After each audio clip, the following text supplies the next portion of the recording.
अरे जयंत पाटील का चोर म्हणाल का मी चोरी केल्या? या जगात देशात असा कुठला चोर आहे का की मी चोरी केल्या मान्य करल, कबूल करल? हा तर दरोडेखोर आहे, हा तर अजिबातच मान्य करणार नाही. अरे हा एवढा घाणेरडा माणूस आहे. सभासदांचे कारखान्यांनी कवडीमोल दराने घेतले.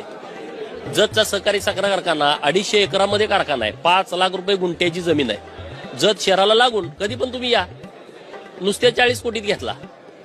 सांगा ना, आता ते फिटला असेल ते कारखाना परत दे सभासदांना.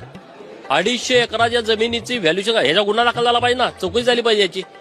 सर्वोदय सहकारी साखर कारखाना संभाजी पवार आप्पांचा, त्याला असा डापला. आता आमच्या मानगंगा आटपाडी सहकारी साखर कारखान्याने विक्रीची प्रोसेस सुरू केली होती. देवाभाऊला सांगितलं होती थांबलंय प्रकरण. 227 एकर जमीन आहे. आमच्याकडचा कारखाना 150 एकरात नाही, 227 एकर जमीन, 5 लाख रुपये दरान पैसे झाले किती बघा.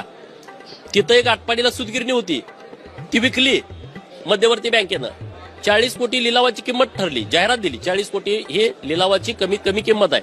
आता 40 कोटीच्या पुढे विकायला पाहिजे का आत? ह्याने विकली 11 कोटीला. 11 कोटीला विकली. दस्त होताना 11 कोटीची स्टॅम्प ड्युटी भरायला पाहिजे का नाही? 99 कोटीची भरली. कारण अधिकारी म्हटला की ही सरकारी व्हॅल्युएशन 99 कोटी रुपये, 100 कोटी रुपये, 6.5 कोटी रुपये भरा.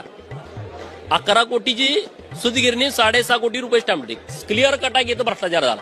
ह्याच्या पुढे जाऊन 200 कोटीला त्याची जमीन विकली सुतगिरणीची.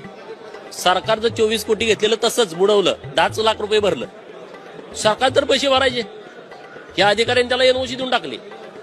आता महाकाली साखर कारखान्याचा लिलाव काढायची प्रक्रिया सुरू होती त्यांची. तो कारखाना आहे 280 एकरात, त्याच्यावरती कर्ज आहे 140 कोटी.